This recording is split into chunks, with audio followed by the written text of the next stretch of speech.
할렐루야, 감사합니다.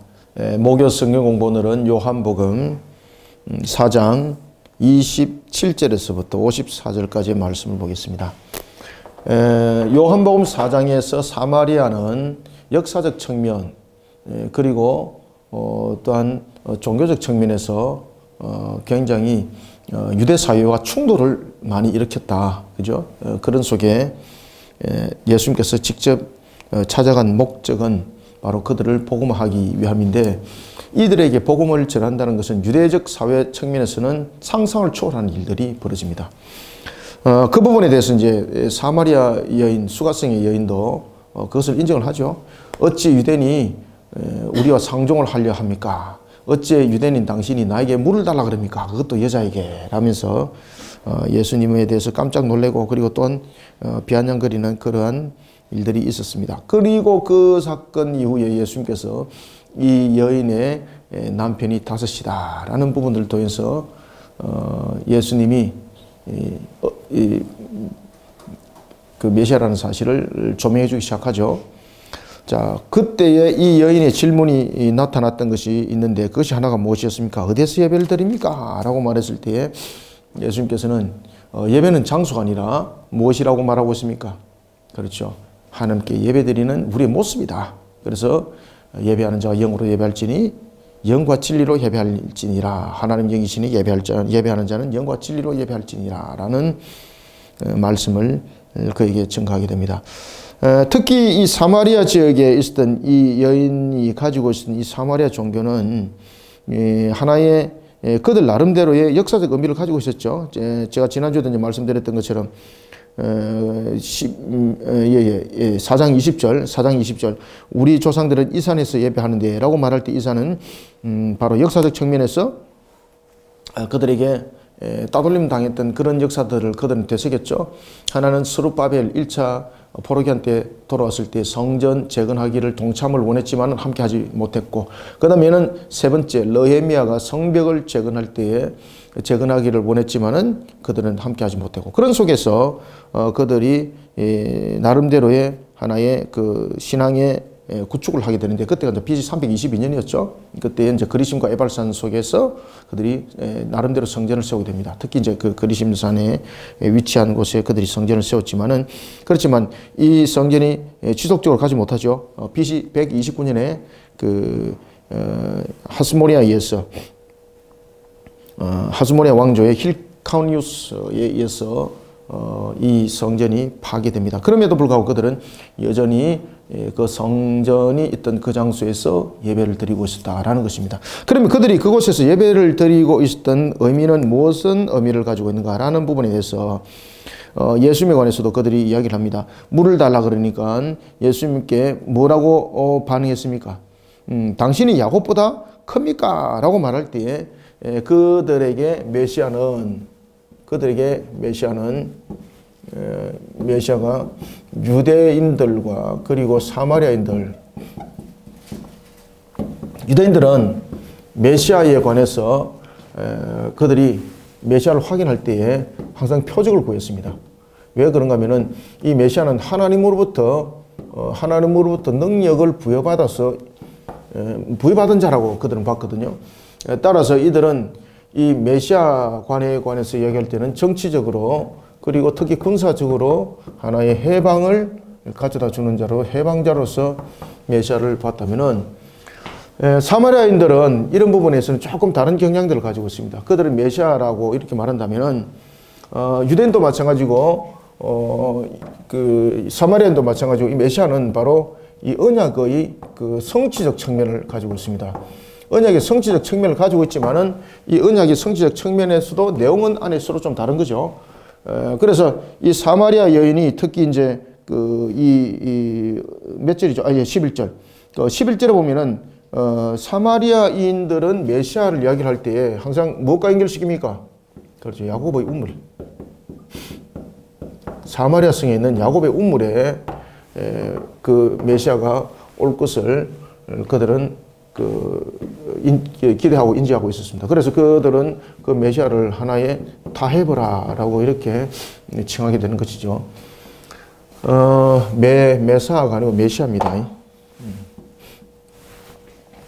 자, 이런 부분들이 오늘 계속해서 이제 연결되어집니다. 예수님께서는 이런 사마리아인에게 두 가지의 관점을 그에게 주시시켜 주는 거죠. 하나는 메시아에 관한 바른 지식. 그 다음에 두 번째는 구원에 관한 내용들을 이 사마리아 여인에게 심어주게 됩니다. 이때 이 사마리아 여인은 성령께서 이 여인을 감동감화하게 하사 이 여인에게 무엇을 줍니까? 그렇죠.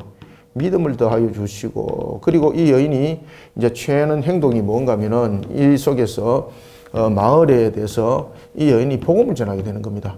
메시아가 왔다. 메시아가 왔다.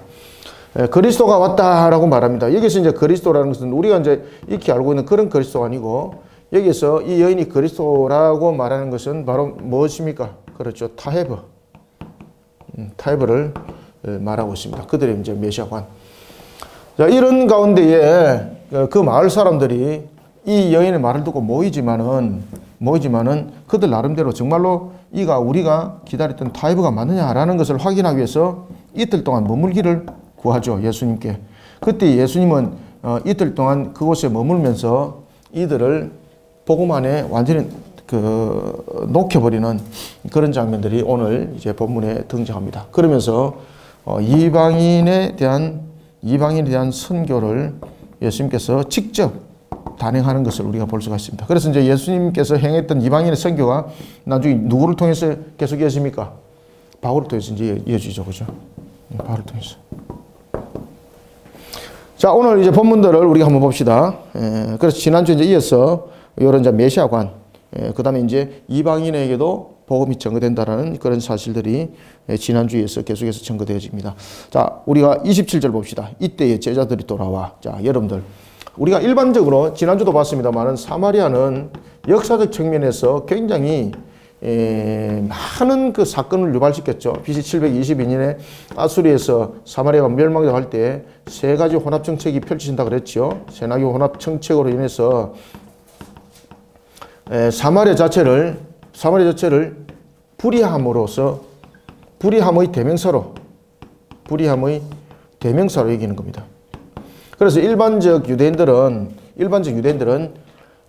아무리 자신들이 배고픈 것들이 있더라도 사마리아에 가서 그들이 음식을 먹는다든지 또는 사마리아를 거쳐서 온다든지 이런 짓을 하지 않습니다.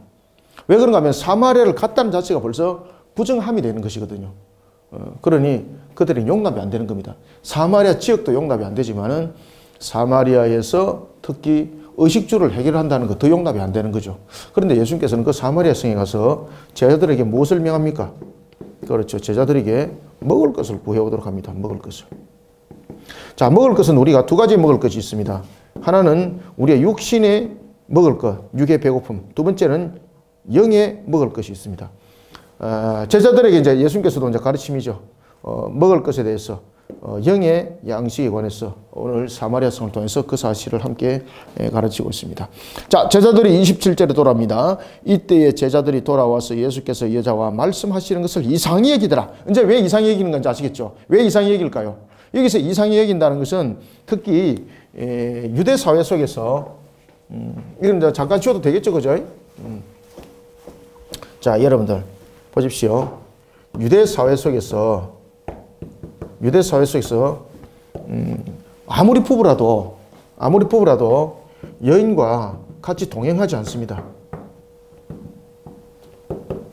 아무리 부부라도 같이 가지 않습니다. 멀리 떨어져 갑니다.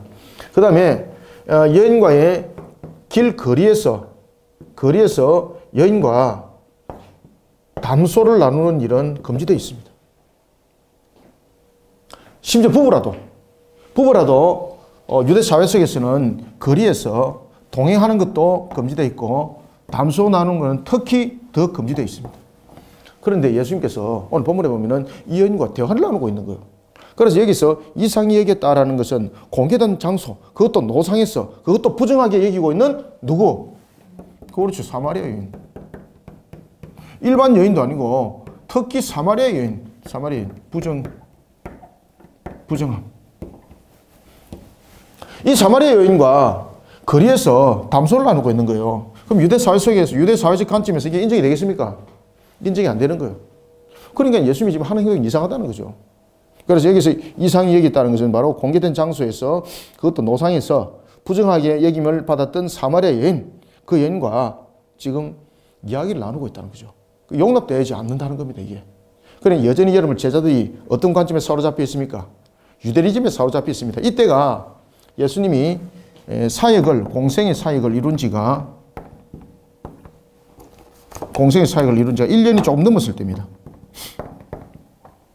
이때가 예수님께서 공생의 사역을 이룬 지가 약 한 1년 반 정도 된, 약 1년 한 반 정도 된 그때입니다.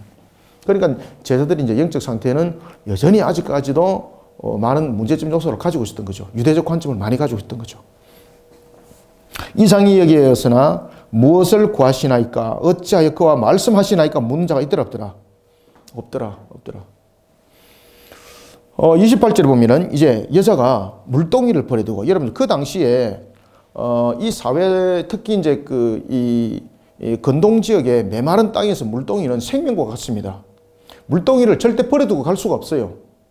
그죠? 우리는 그냥 단순하게 뭐 물동이 버려두고 가면 나중에 찾아오면 되지만 이렇게 말하지만 절대 그렇지 않습니다. 거기서 건동 사회 속에서 물동이는 무엇과 연결됩니까? 이 물동이 생명입니다. 생명. 절대 그냥 버리고 갈 수 없습니다. 이 물동이. 제가 이제 어릴 때도 보면은 우리나라 이제 수도가 뭐 한 50년 전이죠. 우리나라 뭐 상수도가 원활하지 못했잖아요. 그래서 저희들 집에서는 이제 개인 수도가 들어왔었습니다. 저희 아버지가 이제 이렇게 이제 해가지고 저희들은 이제 재력이 조금 있어가지고 집에 이제 개인 수도가, 어릴 때부터 저희들은 개인 수도가 있었어요. 집에 이제 전화도 이제 있었고, 그래서 저희 집이 그 보면은 그냥 동네 그냥 하나의 연락처입니다. 그럼 연락할 일 있으면 우리 집으로 연락해가지고 동네 사람들이 이렇게 연락하고, 그 다음에 기억나죠, 그죠? 그 다음에 물도 이제 저희들 집에 그 물도로 오시는 분도 있었어요. 그 다음에 이제 물세를 주고 물을 사갔습니다, 옛날에. 그런 일들이 있었습니다. 아, 새롭네, 지금 생각해보니까. 그래서 옛날에 보면은 사람들이, 제가 어릴 때 한 50년 전에 이 마을마다, 저는 도시에 살았음에도 불구하고 그렇습니다. 저도 이제 부산 한복판에 살았었는데, 그 마을에 우물이 있었어요, 우물. 그래서 이 우물은 공동으로 쓰는 것이었는데 그것도 마음대로 못 썼습니다. 그리고 특히 이 우물의 중요한 것은 뭔가 하면은 공동 바구니가 있었고 자기 개인 바구니가 있었어요. 그죠? 얼마나 중요한지, 그죠? 얼마나 잊어버릴 수 없는 거죠. 그 당시에 이 물동이는 생명과 연결되는 겁니다. 생명과. 물과 직결되는 거잖아요. 물동이 없이는 물을 뜰 수 없는 거지 않습니까? 그죠? 생명으로 직결되는 겁니다. 그런데 여기서 물동이를 버려두고 갔다는 것은 대단한 큰 사건이 벌어졌다는 겁니다. 메시아를 만남에 있어서 그가 세상적 욕구 충족, 세상적 만족을 채우는 것에 대해서 그것을 떨쳐버리고 무엇을 하러 갔습니까? 동네에 메시아가 왔다는 사실을 전가하는 것이 더 급했다는 겁니다. 그러니까 여러분들 이 속에서 여러분들 지금 이제 사마리아 여인을 성령께서 그 마음을 완전히 감화시켜서 사람을 변화시켜 버렸다는 이야기죠. 그죠? 이 여인에게 제일 먼저 필요한 것은 무엇입니까? 이 여인에게 제일 먼저 필요한 것은 물동입니다. 물동이. 그가 생활을 하는 데 있어서 지금 제일 필요한 것은, 생활에 있어서 제일 필요한 것은 1번의 필요가 물동입니다. 물동이. 이 물동이를 버려두고 갔다는 거예요. 우리가 진짜로 메시아를 만나게 되면은 우리가 이렇게 됩니다.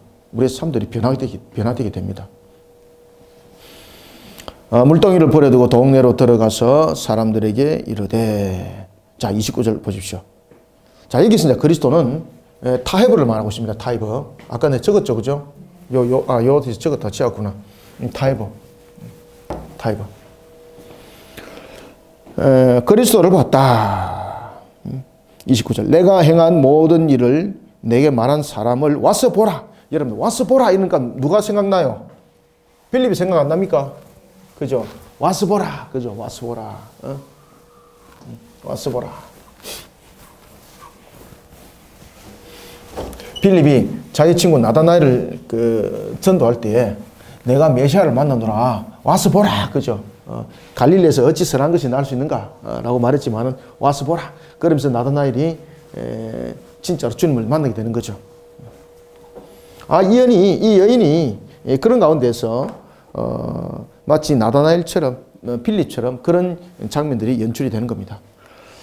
와서 보라 이는 그리스도가 아니냐 하니, 여기서 그리스도는 이 사마리아 여인이 예수를 무엇으로 지금 보았다는 겁니까? 타협.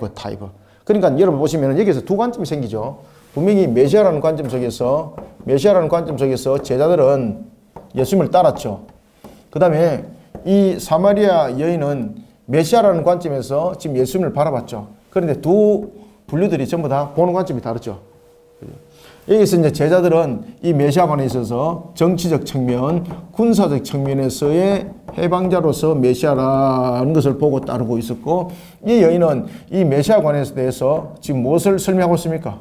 그렇죠. 타협. 그래, 전부 다 각자 전부 다 다른 해석을 지금 하고 있는 겁니다. 그래서 이 속에서 전부 다 공통적으로 이야기를 하고 있는 것은 무엇인가 하면은, 우리가 진정하게 언약적 관점 속에서 이 내용들을 설명할 때에 여러분 언약적 측면에서 우리가 진리의 말씀에 입각해서 이 문제들을 접근해야 됩니다. 진리의 말씀. 그런데 자신들의 이해도에 따라서 이 전부 다 자신의 이해에, 이게 전부 다 인본적 이해도잖아요. 인본적 이해의 관점에서 접근이잖아요. 관점의 접근. 이런 이 글자가 잘 그렇죠. 인본적 이해에 의해서, 인본적 이해도의 관점에서 각자 메시아를 해석하는 거예요. 그죠? 각자 해석하는 거. 그러니까 예수님이 이런 부분들을 이제 바르게 고쳐 나가는 부분들입니다. 보겠습니다. 30절. 그들이 동네에 나와 예수께로 오더라. 이들은 보는 관점이 전부 다 타협을 하는 관점에서 보는 거죠. 그죠? 자신들이 바라보던 메시아, 자신들이 알고 있던 그런 메시아. 그러니까 유대인들이 바라봤던 메시아와 이 사마리아 사람들이 바라봤던 메시아와는 또 다릅니다. 그리고 이제 예수님께서 이들을 메시아관에 있어서 바르게 또한 이끌어가는 것은 언약의 말씀의 성취적, 진리적 측면에서의 메시아인데, 이 메시아는 어떤 메시아입니까? 그렇죠. 죄사함이라는 것을 오늘 사마리아에서 그것을 가르치는 겁니다. 잘못된 메시아관을 가르치는 겁니다. 그들이 동네에서 나와 예수께로 오더라. 31절. 그 사이에 이제 제자들이 이렇게 말합니다. 제자들이 청하여 이르되 라비어 잡수소서. 그때 이제 음식을 이제 가져온 것을 가지고 예수님께 줍니다. 제자들은 무엇이 중요한지를 지금 깨닫지 못하고 있는 거죠. 그죠? 현실에 매여 있는 거죠. 이런 여전한 그 영적 무지 속에 그들이 있다라는 것을 설명하고 있습니다. 그때 예수님께서 이렇게 말씀하세요. 이르시되 내게는 너희가 알지 못하는 먹을 양식이 있느니라. 자, 이때 여러분 제자들이 어떻게 이 말씀을 받아들였을까요? 자신들이 먹을 것을 사러 가는 사이에 누군가를 통해서 먹을 것을 공급받은 것으로 이해를 하고 있습니다. 그렇죠? 그래서 양식에 관해서 예수님께서 설명할 때에 예수님께서 이 양식을 통해서 무엇을 설명하고 있는가 하면은 메시아관을 설명하고 있습니다. 메시아관. 왜 예수님께서 메시아로 이 땅에 오시는가라는 부분을 설명하고 있습니다. 그렇지만은 제자들은 이 양식을 통해서 무엇을 바라봅니까? 먹을 것, 육신적 측면의 내용들로서 먹을 것을 그들은 양식을 바라봅니다. 그렇지만 예수님께서는 이런 메시아관을 통해서 이 양식이 영적으로서 그들을 구원해내는 양식인 것을 설명하는 거죠. 그리고 이 영적으로 구원해낼 이 양식이 바로 무엇입니까? 그렇죠. 죄의 사함에 관한 내용들을 담고 있는 것을 설명하고 있습니다. 제자들이 서로 33절입니다. 제자들이 서로 말하되 누가 잡수실 것을 갖다 드렸는가 하니 예수께서 이르시되 나의 양식은 나를 보내신 이의 뜻을 행하며 그 일을 온전히 이루는 이것이니라. 자, 여러분들 여기서 이제 양식을 무엇이라고 말하고 있습니까? 영적 측면에서의 무엇을 말하고 있죠? 그렇죠. 제3입니다. 제3. 옆에 딱 써놓으세요.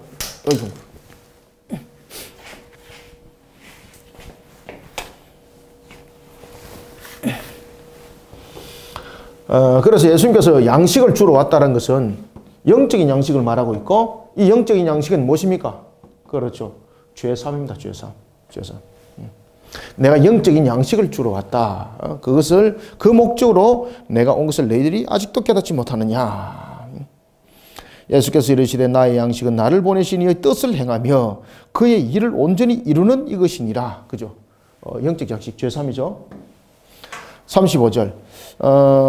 그래서 여러분들이 보시면 이제 이 예수님께서 하시는 이 일들은 자신의 개인의 어떤 그 욕망과 자신의 어떤 개인적인 뜻에 대한 성취가 아니라 오직 하나님의 그 뜻인 우리의 죄를 사함의 그 목적이 공생의 사역이라는 겁니다. 만약에 항상 그 여러분 공생의 사역에 대해서 잊어버리면 안 됩니다. 이 공생의 사역이 사적으로 만약에 이것이 작용을 하게 되면은 공생애가 성립이 됩니까? 안 됩니까? 안 됩니다. 굉장히 중요한 겁니다, 이거. 그래서 예수님께서 십자가에서 죽기까지 모든 것은 공적 사역 속에서 모든 것을 성취해 나갑니다. 그래서 예수님께서 사역을 이루기 전에 광야에서 마귀로부터 3번의 시험을 받지 않습니까? 우리 성경 공부했죠, 그죠? 그리고 제가 이제 이것을 가지고 제가 굉장히 중요한 논문도 제가 썼다 그랬잖아요. 그리스도의 3가지 직분이라는 책을 사보시면은 거기에 대해서 답을 꼭 찾습니다. 여러분들 아시겠습니까? CLC에서 나온 그리스도의 3가지 직분, 인터넷이라든지 일반 서점에서 다 주문이 되니까 주문해서 꼭 한 권씩 사보십시오. 여러분들. 굉장히 좋은 책입니다. 그 부분을 여기 전부 다 설명 다 하고 있어요. 예수님께서 이렇게 말씀하십니다. 35절 너희는 넉 달이 지나야. 여기서 넉 달이 지났다는 것은 무슨 이야기죠? 여기서 이제 넉 달이라는 것은 그 일반적으로 추수의 절기를 말하고 있습니다. 추수의 절기. 넉 달이 지나야 추수할 때가 이르겠다 하지 아니하겠느냐라고 말할 때 이 넉 달은 어떤 의미를 가지고 있는가 하면은 여러분들 그 우리가 열왕기서에 보면은 남과 북이 갈라지죠. 역사적으로. 남과 북이 역사적으로 갈라질 때 그때가 우리가 이제 BC 930년이죠. BC 930년에 남과 북이 갈라질 때 남쪽은 르호보암이 나라를 다스리게 되고 르호보암은 누굽니까? 솔로몬의 아들이죠.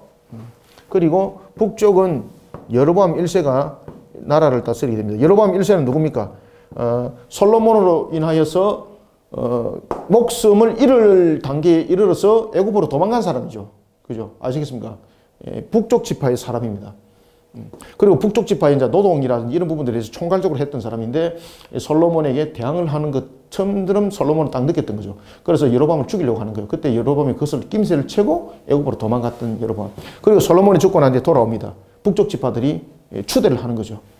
자, 그러면서 이 남과 북이 갈라질 때에 여로보암이 북쪽에 중요한 정책을 펼치게 되는 것입니다. 그것은 뭔가 하면은 남쪽에 예루살렘이 문제였습니다. 오늘 본문에 등장하고 있는 것처럼 특히 이제 유월절이 문제입니다. 유월절 같은 경우는 이게 그들에게 가장 큰 명절이잖아요.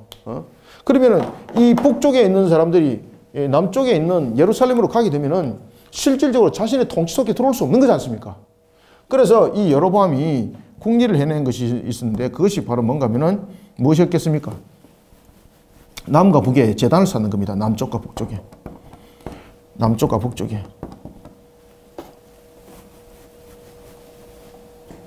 남쪽 베델, 북쪽 단, 이 속에 금송아지 우상을 세웁니다. 이 금송아지 우상을 세우면서 이것을 하나님이라고 칭하게 되는 겁니다. 그러면서 무엇을 그가 만들어내는가 하면은 남쪽과 북쪽 사이에는 그 당시에 기온의 차이가 있었습니다. 기온의 차이. 기온의 차이. 우리가 여러분 보시면은 지금 우리가 살고 있는 뭐 제주도라든지 부산 남쪽과 저 뭐 평양이라든지 그게 온도 차이가 엄청 나잖아. 그죠? 그것처럼 똑같았어요. 추수 절기가 다른 거예요.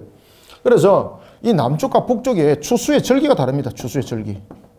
추수의 절기가 다르다 보니까 이 여로보암 1세가 북쪽 지역에 무엇을 바꿔버리겠습니까? 절기 날짜를 다 바꿔버리는 겁니다. 절기 날짜를. 우리가 말하고 있는 맥추절, 그 다음에 수장절, 이런 날짜를 다 바꿔버리는 거예요. 그 날짜를 어디다 바꾸는 겁니까? 북쪽의 추수의 날짜에 맞춰서 그 절기를 바꿔버려요. 그러면 자연스럽게 남쪽으로 내려갈 일이 없어져요. 그죠? 왜? 절기가 다르기 때문에. 그러면 그 절기와 다른 절기를 어디서 지키겠습니까? 남쪽 지경의 경계선은 베델에서, 북쪽 지경은 단에서 이렇게 금송아지 우상을 펼쳐놔놓고 이렇게 섬기는 거예요. 자, 이런 부분의 그 내용을 지금 예수님께서 이야기를 하고 있는 겁니다. 여기서 넉 달이 지나야 추수할 때가 이르겠다라는 것은 이제 이런 부분들을 전부 다 이제 담고 있는 거예요. 그래서 6월절 절기가 끝난 후 약 4월경인데 지금으로 말하면은 예수님의 이제 그 공력 사역이 한 1년, 아까 말씀드렸던 것처럼 한 1년 한 반쯤 채 미치지 못한 그때였습니다. 그리고 이제 시기적 측면으로 보면은 6월절 부분이 4월경이니까 우리가 이제 태양력으로 보면은 그러니까 이 절기로 말한다면은 뭐 8월달, 9월달, 10월달 뭐 이 정도 안 되겠습니까, 그죠? 그래서 이 넉 달이 지나야 추수한다라는 부분들은 이런 부분들을 북쪽과 남쪽에 이제 절기가 다른 것을 이제 말하고 있는 겁니다. 아시겠죠, 그죠? 추수의 절기가 다릅니다. 너희는 넉 달이 지나야 추수할 때가 이르겠다 하지 아니하느냐? 그러나 나는 너희에게 이르노니 너희 눈을 들어 밭을 보라. 희어져 추수하게 되었도다. 자, 이것은 이제 예수님께 누가 양식을 갖다 줬습니까? 누가 먹을 것을 줬습니까? 라고 말하니까 나의 양식은 육신에 먹을 양식이 아니라 내가 이루고자 하는 것은 영적 양식을 나눠주기 위함이다. 내가 볼 때는 지금 추수할 때가 지금 되었다. 그 추수라는 것은 우리가 남쪽과 북쪽이 하나의 기온 차이에서 추수의 절기가 다른 그런 추수를 말하는 것이 아니다. 지금 내가 말하는 추수는 바로 무엇입니까? 그렇죠. 죄 사함에 따른 하나님의 구원의 백성을 말하고 있습니다. 구원의 백성. 그래. 택한 자. 택함을 받은 자. 받은 자의 개수입니다. 그것을 이제 추수라고 말하는 거예요. 이것을 추수.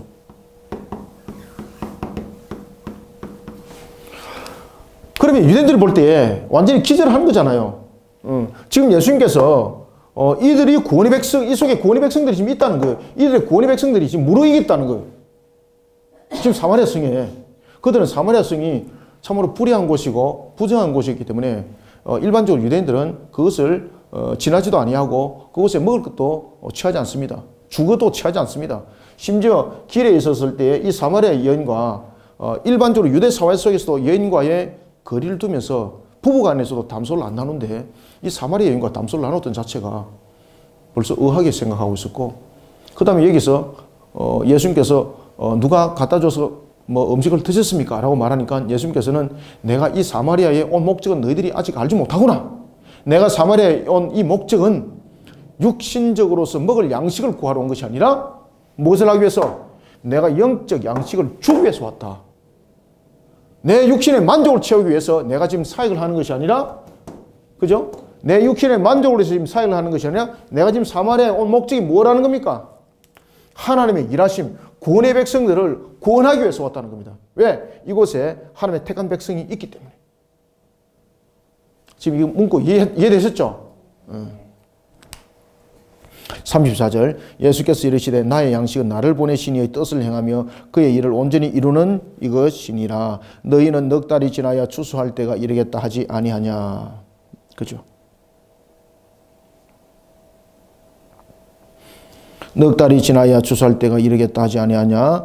그러나 나는 너희에게 이르노니 너희 눈을 들어 밭을 보라. 지금 여기서 이제 밭은 무엇입니까? 영혼의 밭이죠. 영혼의 밭. 그죠? 영혼의 밭. 바로 사마리아. 자신들이 말하고 있었던 이방인은 구원이 있을 수 없다라고 말했던 그 밭을 보라는 거예요. 지금 이것을. 그 밭을 보라. 죄송합니다.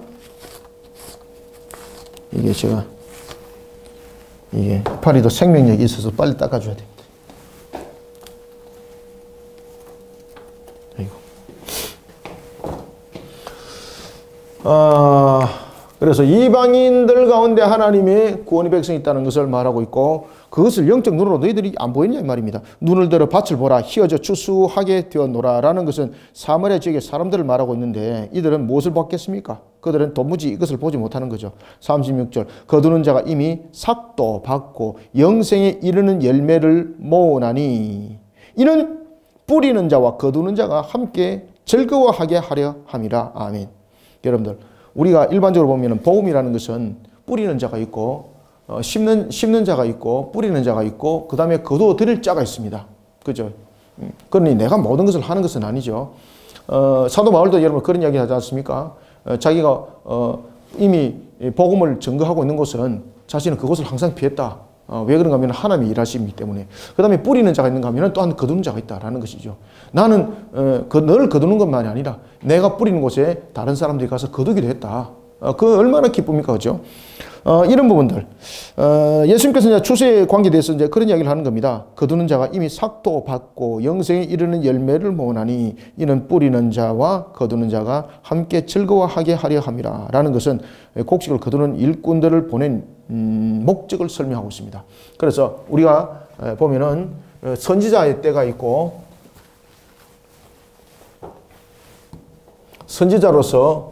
선지자로서의 역할을 할 때가 있고 그 다음에 무엇입니까? 그렇죠. 그들을 불러 모을 때가 있습니다.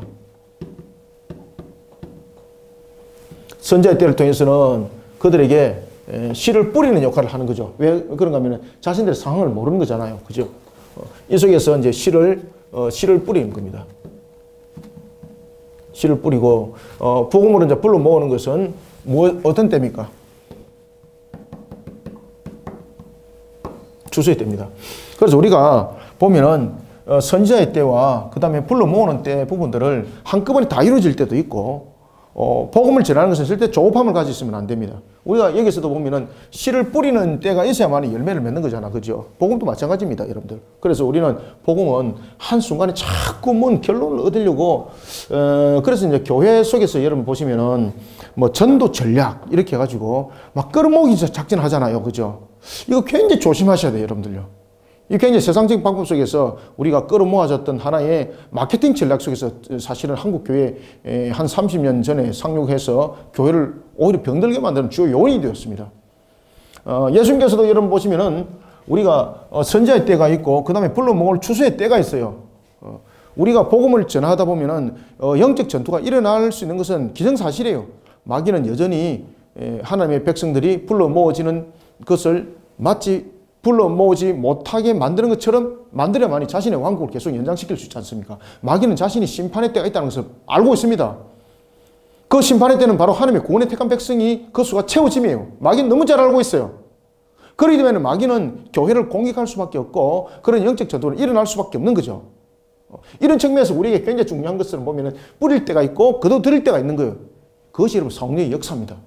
여러분 하나님은 모든 것들을 주관하신다 그러잖아요. 우리가 복음을 전합니다. 선지자 때로서 복음을 전합니다. 이거 절대 흩은 짓 아닙니다. 어떤 사람은 이런 이야기 합니다. 우리가 이제 밖에서 노방전도를 많이 하거든요. 노방전도 하다 보면 어떤 사람이 지나가면서 이렇게 말합니다. 저 아직도 안 잊어버립니다. 자기가 뭐 교회 이름까지 제가 이야기하고 싶은데, 모 교회 이제 권사입니다. 지나가면서 자기가 그 교회 권사라고 그러더라고요. 그러면서 뭐라고 말하냐면은, 그렇게 10만 명을, 전도지를 주보세요. 교회 몇 명 없니까? 딱 그 이야기를 하는 거예요. 이거는 이미 끝난 겁니다. 여러분들, 우리는 복음을 전할 때에 씨를 뿌리는 때는 늘 뿌려야 되는 거예요. 그 속에서 하나님의 택한 백성이 있고 택한 백성이 없고라는 것은 우리가 구별해서 판별하는 것이 아니에요. 그래서 내가 그 권사님한테 머리 딱 대놓고 제가 이 이야기들을 쫙 했습니다. 그러니까 잭소리 못 하는 거죠. 자신들은 전도 이러면은 어떤 생각을 가지고 있습니까? 사람들을 몇 명 끌어모아서 교회에 반드시 데려오는 것, 이걸 전도로 생각하고 있는 거예요. 이런 썩은 전도가 어디 있습니까? 전도는 무엇입니까? 뿌림과 추수가 함께 있는 거예요, 여러분들요. 우리는 항상 전도 그러면 무엇입니까? 자신이 사람들을 끌고 교회로 오는 거, 그냥 숫자 채우는 거, 밥그릇 채우는 거. 이게 무슨 전도 이게? 그건 전도가 아니에요, 여러분들요. 전도 속에는 반드시 영적 전투가 있어요, 여러분들요. 그래서 길에서 전하는 이런 노방전도 씨뿌림을 절대 무시하시면 안 돼요, 여러분들요. 절대 무시하시면 안 돼요. 그래서 거둘 때가 있다면은 뿌릴 때가 있고, 이런 부분들 예수님께서 말씀을 하시는 거예요. 그래서 36절에 보면 거두는 자가 이미 삭도 받고 영생에 이르는 열매를 모으나니 이는 뿌리는 자와 거두는 자가 함께 즐거워하려 함이라. 그죠? 아시겠죠? 뿌리는 자가 있고 거두는 자가 있어요. 그래서 여러분들 교회 속에서 보면은 개척교회, 조그만한 교회 전도해봤자 안 된다. 낭망하지 마세요. 그 뿌리는 것이 무엇입니까? 주님의 사역이에요. 주님의 사역. 주님의 사역을 잘하고 있으면서 왜 낭망을 해요? 아시겠습니까? 주님의 사역이에요. 주님의 사역. 몇 명 끌어모았다. 올해는 100명이 목표다. 이게 아니에요, 여러분들. 그건 사역이 아니에요. 그건 자신의 개인 사업에 충만한 숫자 채우는 영업이에요, 영업. 우리는 복음의 사역을 해야 돼, 사역. 그래서 뿌릴 때가 있고 거둘 때가 있고 이 사역을 해야 돼. 그렇기 때문에 우리가 목회자가 되려고 그러면요, 부귀영화를 누리는 것은 내려놔야 돼요, 여러분들요. 근데 요새는 여러분 보시면은 목회자들 보면은 사례비 많이 안 주면은 안 가잖아요, 그죠? 사람이 안 주면 안 가잖아요. 사택 안 주면 안 가잖아요. 그죠? 그런 것이 무슨 여러분들 목회가 똑바로 되겠습니까? 그 직장이지. 목회자들은 직장 출퇴근이 아니에요, 여러분들요. 사역이에요, 사역. 그 사역이 안 되려고 그러면은 목회하지 마세요. 성도들 영적으로 갈급하게 만들고 오히려 영적 전투 속에서 패전병 만들어 나가요. 그런 목회는 하지 마시기 바랍니다. 이것을 들으시는 분들은. 목사는 취업과 직업이 아닙니다. 사역과 사명입니다. 사역과 사명. 이 근본이 안 돼 있으면 하면 안 됩니다. 그러니까 교인들도 똑같이 그렇게 되는 거예요, 여러분들. 그러니 교인들도 낙마하고 그럴 필요 없습니다. 항상 우리 속에는 뿌리는 사역이 있고 거두는 사역이 있어요, 여러분들. 절대 낙마하지 마십시오. 교인들이 단 한 명이 없더라도 우리는 일꾼이 없어. 그 소리 하지 마세요. 목사 한 명이라도 있으면 목사 그 사역을 해야 되는 거예요. 그 사역을. 그죠? 그 일들 하기 위해서 여러분 목사가 된 것 아닙니까? 그냥 앉아서 그냥 설교만 하고. 이게 무슨 목사예요, 그냥. 그건 목사 아닙니다, 여러분들. 먹사지, 먹사.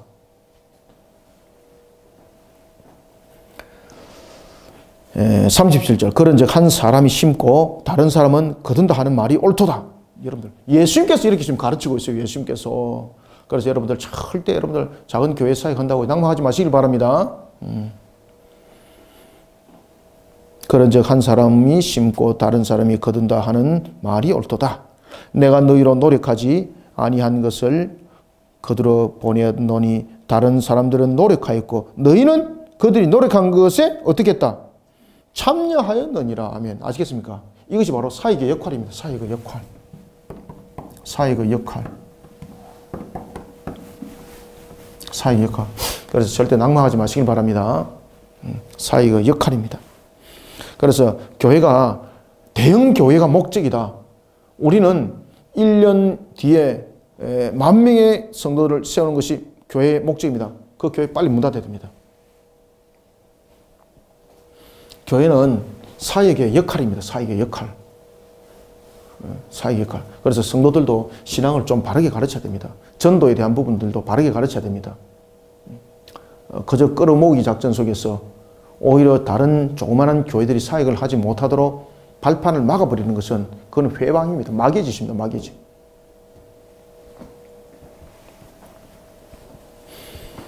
(38절) 내가 너희로 노력하지 아니하는 것을 거두러 보내노니 다른 사람들은 노력하였고 너희는 그들이 노력한 것에 어떻게 했다? 그렇죠. 참여하였느니라. 39절. 그래서 구약에 여러분 선자를 보냈죠. 그죠?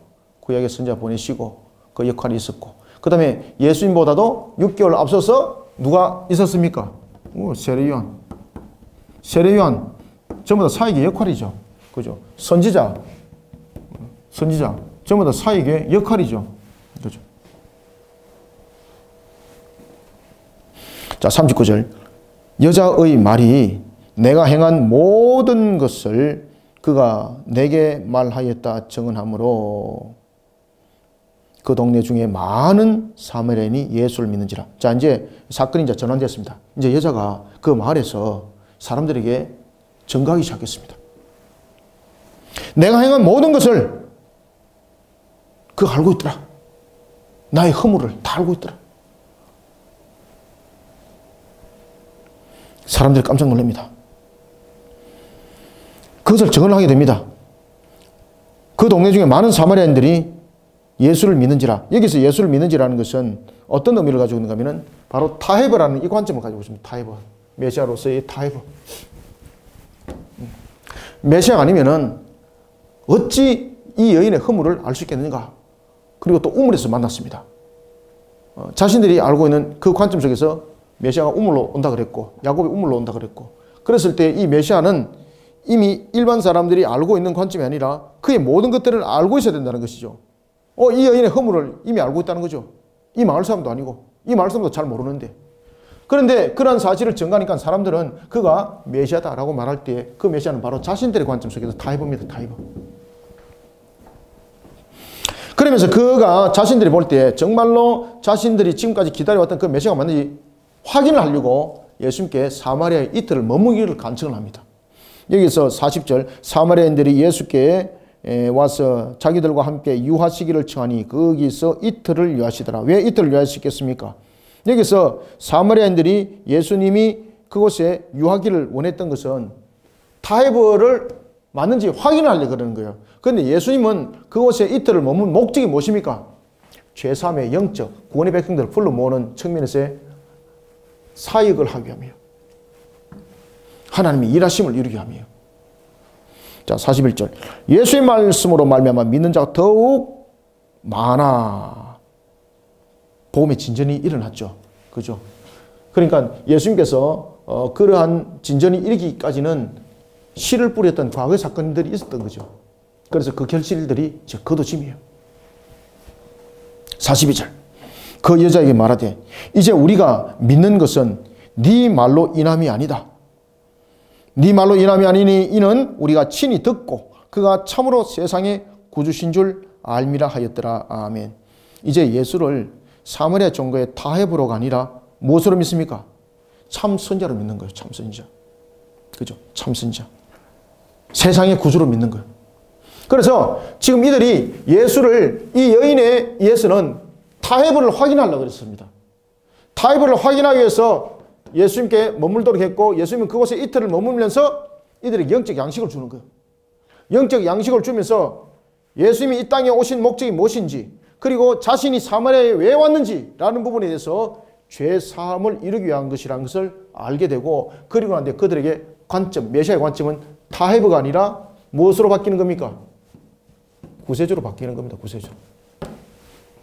그죠? 구세주는 뭐가 해결되는 겁니까? 죄 사함이 죄 사함. 죄 사함. 그래서 그들의 메시아관이 이제 바뀌어지게 되는 겁니다. 세상의 구세주인 줄 알미라 하였더라.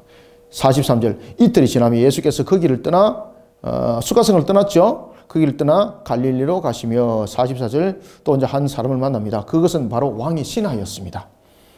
친히 증언하시기를 선지자가 고향에서는 높임을 받지 못한다 하시고 여러분들 우리가 대체로 보면 선지자가 높임을 받지 못했던 부분들이 보면은 우리가 구약에서 보면은 예레미야서 기억이 나죠.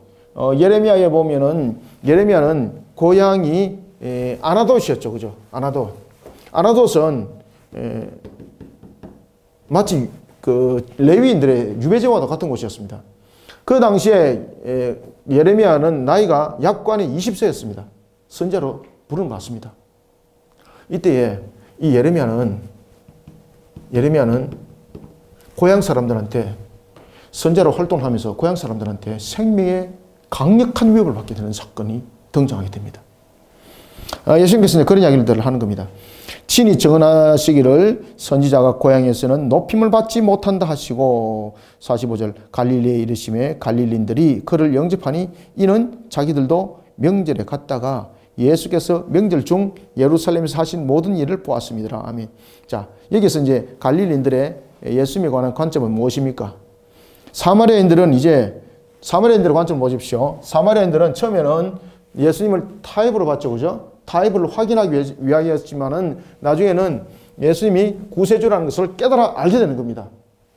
그것을 깨달아 알게 될 때에 표적과 이적과 같은 기적의 역사를 봤을까요? 아니면 말씀의 가르침을 통해서 그 역사가 일어났을까요? 말씀의 가르침이죠. 그런데 오늘 본문에 보면은 예수님께서 이제 사마리아의 사역을 마치고 갈릴리로 돌아오셨을 때에 이 갈릴리 사람들은 예수님이 메시아라는 이 관점 속에서 그들이 세워질 때 그 메시아 관점은 바로 표적. 이 표적이 기준이 되는 겁니다. 그들에게. 말씀이 아닙니다. 그러니 여전히 그들은 유대적 사고관점 속에서 예수님을 보고 있다는 겁니다. 지금 이 말은 아시겠습니까? 사마리아인들은 자신들이 구원의 백성이 아니라 그랬던 이방인, 그들은 말씀을 통해서 자신들의 진정한 구세주를 깨달아 알게 되었지만은 갈릴리 유대 사회에 돌아오니까 예수님을 메시아라고 믿는 그들은 여전히 표적에 대한 기준이라는 그런 유대적 사고관점 속에서 탈피하지 못하고 있더라.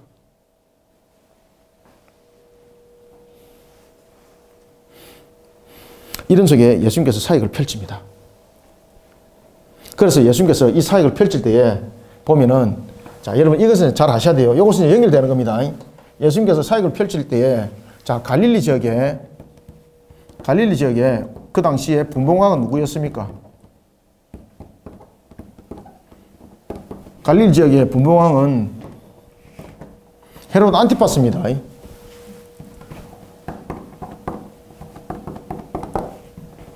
이 헤롯 안티파스는 여러분들 헤로데아 사건과 연결되죠, 그죠? 그리고 세례 요한을 죽였던 사건과 연결되죠. 이 헤롯 안티파스의 관료입니다. 관료가 자신의 아들이 있었습니다. 아들이 있었는데 이 아들을 관료였고 그러다 보니까 지위와 그리고 권력도 있었고 그리고 두 번째 물질적 부분에서도 풍성하기 때문에 아들의 병을 누구보다도 유대 사회 속에서 특혜 가운데서 치료했겠죠, 그죠? 그렇지만은 이 아들이 진척이 없는 겁니다. 그러면서 이 관료가 선택했던 것은 누구를 찾아오는 것입니까? 예수님을 찾아오는 겁니다. 예수님을 찾아올 때 왜 찾아왔겠습니까? 표적. 아시겠죠? 지금 이방인들은 자신들이 타해벌을 바라봤지만은 이제는 말씀으로 구세주를 알게 됐지만은 유대 사회 속에서는 여전히 예수님에 관해서는 표적을 가진 능력자로서 보는 겁니다. 그랬을 때에 이 관료가 선택은 무엇인가 하면은 예수님을 믿었을까요? 예수님의 능력을 보고 왔을까요? 그렇죠. 능력입니다. 능력. 이분이 표적을 행하기만 하면은 우리 아들이 나설 수 있을 것이다 라는 그 능력입니다. 믿음이 아닙니다. 그때 예수님께서 이 관료를 통해서 무엇을 일으킵니까? 자, 유대 사회 속에서는 여전히 예수님이 메시아라는 것을 표적을 통해서 메시아를 보게 합니다. 그런데 중요한 것은 우리가 메시아를 바라보는 믿음이 있어야 되는 거지 않습니까? 죄사함에 관한 믿음. 그래서 예수님께서는 이 아들을 회복시킬 때에 이 관료에게 무엇을 부여하는 겁니까? 믿음을 부여합니다. 믿음을. 이 관료가 찾아왔습니다. 우리 아들을 당신이 치료하면은 낫을 줄 믿습니다. 라고 말했지만 그것은 믿음이 아니고 그의 표적과 능력의 부분들을 바라보는 거죠. 그때 예수님께서 가지 않습니다. 너의 믿음대로 너의 아들이 나았노라. 그러니까 집으로 돌아가라 그럽니다. 집으로 돌아가라고 말하면서 믿음을 그에게 심어준 이유를 이제 아시겠죠, 그죠? 여전히 유대 사회 속에서는 메시아라는 관점 속에서 표적이라는 능력을 바라보는 거예요. 그런데 예수님을 바라보는 관점은 믿음이라는 것이 있어야 되는 거예요. 특히 사마리아는 이방 지역에서도 그들은 타협을 바라봤지만 결국은 그들에게 성령께서 그들을 새롭게 하여서 마음으로 믿어 예수님을 구세주로 받아들인 속에 그들은 죄사함을 받았던 거예요. 마찬가지입니다. 이런 유대 사회 속에서 여전히 남아있는 이런 메시아에 관에 대한 잘못된 관점, 관료도 똑같은 개념 속에 있었습니다. 예수님을 찾아왔습니다. 그때 예수님께서는 그 아들이 병이 있다는 것을 알고 있습니다. 하나님이신 그분이니까. 그때 예수님께서 말씀하십니다. 믿음을 가지라. 집으로 돌아가라. 너의 아들이 나았노라. 그때 관료가 집으로 돌아갈까 안 돌아갈까요? 그때 관료가 집으로 안 돌아가고 예수님께 여전히 붙들어 있었다면 그 아들은 살아남을 수 없는 거죠. 그래서 관료가 집으로 돌아갑니다. 집으로 돌아가는 그 길에 종이 찾아옵니다. 종이 찾아와서 기쁜 소식을 전합니다. 그 소식은 무엇입니까? 이제 그 메시아가 안 와도 되겠습니다. 왜냐하면 아들이 살아났습니다 라고 말합니다. 그때 아들이 살아난 시간을 계산을 해보니까 그때의 아들이 살아난 시간이 언제였습니까? 예수님께서 너의 믿음으로 나았노라, 집으로 돌아가라 할 그 시간이었습니다. 그 시간. 그래서 이 관료가 집으로 돌아가서 온 가족들에게 복음을 전하는 거예요. 여러분들요. 메시아로서의 능력을 전하는 것이 아니라 내가 표적을 보았노라 이것이 아닙니다. 믿음으로써 구원을 받았노라. 그래서 믿음의 복음을 전하는 겁니다.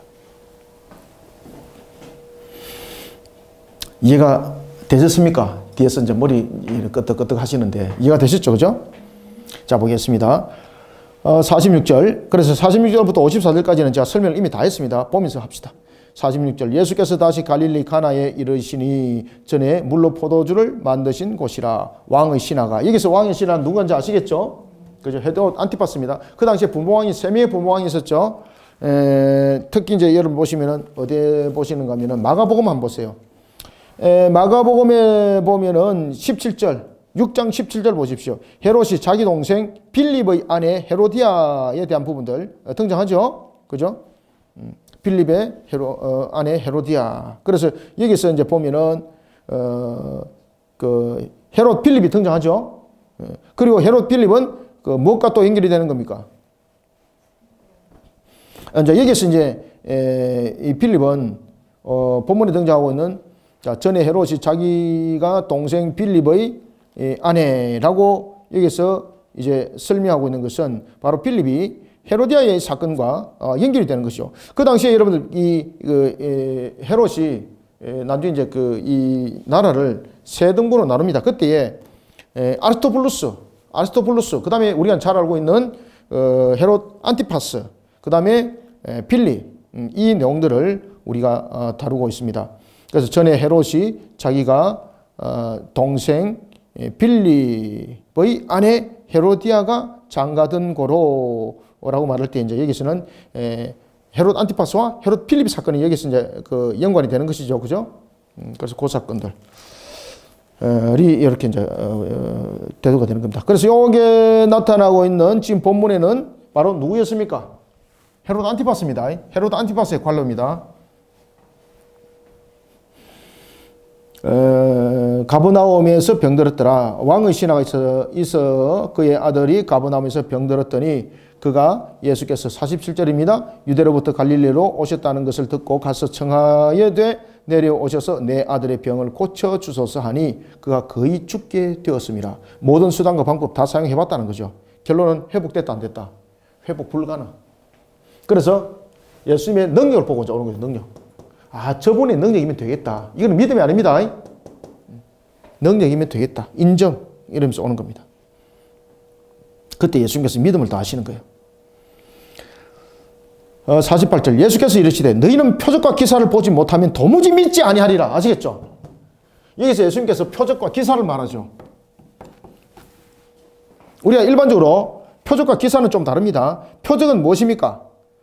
표적은 어떤 능력을 발하여서 나타난 능력을 발하여서 그 사람의 능력을 발하여서 나타난 어떤 확실한 표시되어 있는 것들을 말하고 있고, 기사는 어디를 통해서 나타나는 겁니까? 자연적인 것을 통해서 나타나는 겁니다. 자, 예수님께서 여러분들 바람이 불었습니다. 바람이 멈췄습니다. 이런 부분들은 표적이라기보다는 무엇입니까? 그죠? 자연의 현상 속에서 나타나는 것들, 이런 것들을 우리가 이제 기사라고 말하는 겁니다.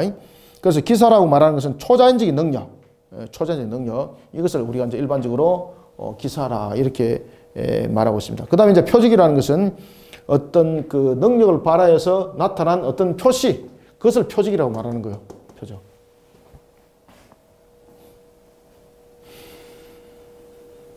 그래서 표적과 기사를 보지 못하면 도무지 믿지 못한다는 것은 그들의 메시아관입니다. 그들이 가지고 있는 메시아관, 아시겠죠? 메시아관. 그래서 그들의 메시아관은 우리의 죄사함의 구원에 관한 내용을 담고 있지 않습니다. 그때 예수님께서 말합니다. 신하가 이렇게 말합니다. 신하가 이르되 주여 내 아이가 죽기 전에 내려오소서. 그죠? 당신이 우리 집에 와서 아들을 치료해 주세요. 그러면 낫습니다. 나을 수 있습니다. 라는 능력을 발휘해 주세요. 라고 말할 때 예수님께서 믿음을 가지라는 거죠. 메시아관은 믿음. 메시아관입니다.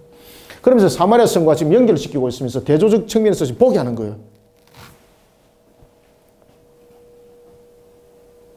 50절 예수께서 이르시되 가라 네 아들이 살아있다 하시니 그 사람이 예수께서 하시는 말씀을 믿고 가더라. 거기서 나온 겁니다. 51절 믿음이 사람을 바뀌게 만드는 겁니다.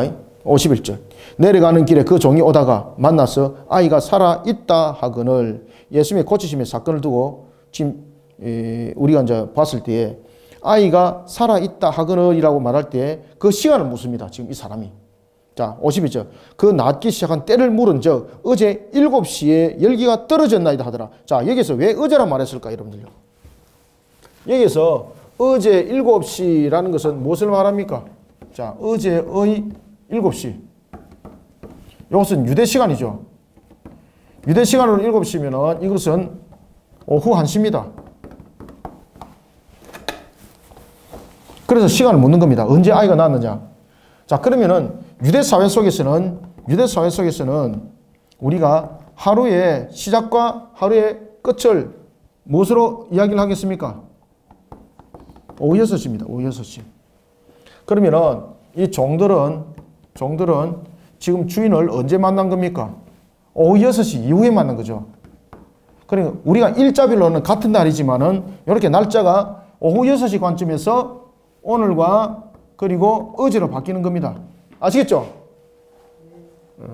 그래서 몇 시냐 물어보니까 어제 7시입니다 라고 말한 것은 오후 1시에 아이가 나왔습니다 이 말입니다. 그때 자신이 누구와 함께 있었습니까? 그렇죠. 이때 자신이 예수님과 함께 있었고 이때에 예수님께서 너가 집으로 돌아가라. 네 아들이 어땠다? 네 아들이 살았다. 그죠? 나았다. 이렇게 말씀하신 때였습니다. 이때가. 52절 별표를 쳐놓으세요. 그래서 어제라는 관점은 이 오후 6시라는 관점에서 사실은 당일입니다. 당일 코스입니다. 이것은 우리의 관점이고 유대적 관점에서는 이렇게 나눠지는 겁니다. 그래서 6시 이후에 종들을 만난 거예요. 6시 이후에. 그래서 밤 7시라는 것은 오후 6시 이후에 오후 7시에 만났다는 거죠. 그리고 그 아이가 언제쯤 나왔냐라고 말하니까 어제의 1시라는 것은 하루 뒷날이 아니라 바로 당일날입니다. 당일날인데 오후 1시에요. 오후 1시에 아이가 낮았습니다. 왜? 로마적 관점과 유대적 관점은 시간적 계산이 6시간 차이가 있거든요.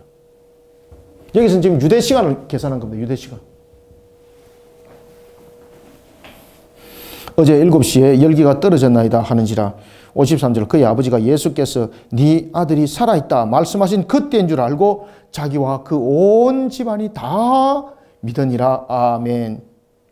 때로는 체험적 신앙이 우리를 경고하게 만들 때도 있습니다. 그때도 반드시 믿음이 수반되어져야 됩니다.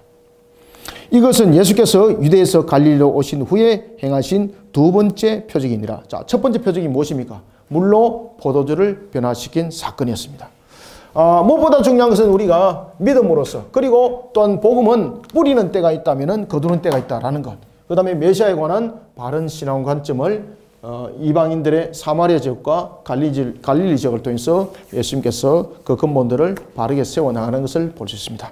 자, 오늘은 우리가 여기까지 하고요. 이제는 다음 주에 제 5장을 공부하도록 하겠습니다. 감사합니다. 수고하셨습니다. 하나님 아버지 감사합니다. 주께서 베푸시는 은혜 가운데 오늘도 우리를 세우시고 하나님의 영광 위에서 달려가게 하시니 감사합니다. 사마리아 지역을 통하여서 바른 메시아관을 세워나가고 또한 유대 사회를 통해서도 바른 메시아관을 세워나갈 때 믿음이었습니다. 죄의 삶이었습니다. 예수님께서 이 땅에 오신 목적은 다른 목적을 채우는 것이 아니라 영의 양식을 나누는 죄의 삶이었습니다. 그런 예수님께서 우리에게 또한 말씀하시기를 뿌리는 자가 있으면 거두는 자가 있다는 것을 우리에게 조명하면서 사역에 대해서 우리의 본질을 다시 한번 더 돌아보게 하는 교회의 사역을 하나님의 영광을 돌리는 사역이 되도록 가르치고 있는 것을 봅니다. 우리가 어떤 관계 속에서도 자신에게 주어진 사명과 사역이 있다는 그 확신 속에 우리 성도들은 그리고 또한 목회자들은 교회들은 그 본인의 사역들을 힘있게 펼쳐나가는 종말의 때가 우리의 펼쳐지는 사역의 모든 과정들이 되게 하여 주옵소서. 따라서 우리가 어떤 사역이든지 귀하게 여기고 모든 사역 속에 하나님의 영광을 드러내는 우리의 모습들로 일어나게 하여 주옵소서. 예수님의 이름으로 기도드립나이다. 아멘.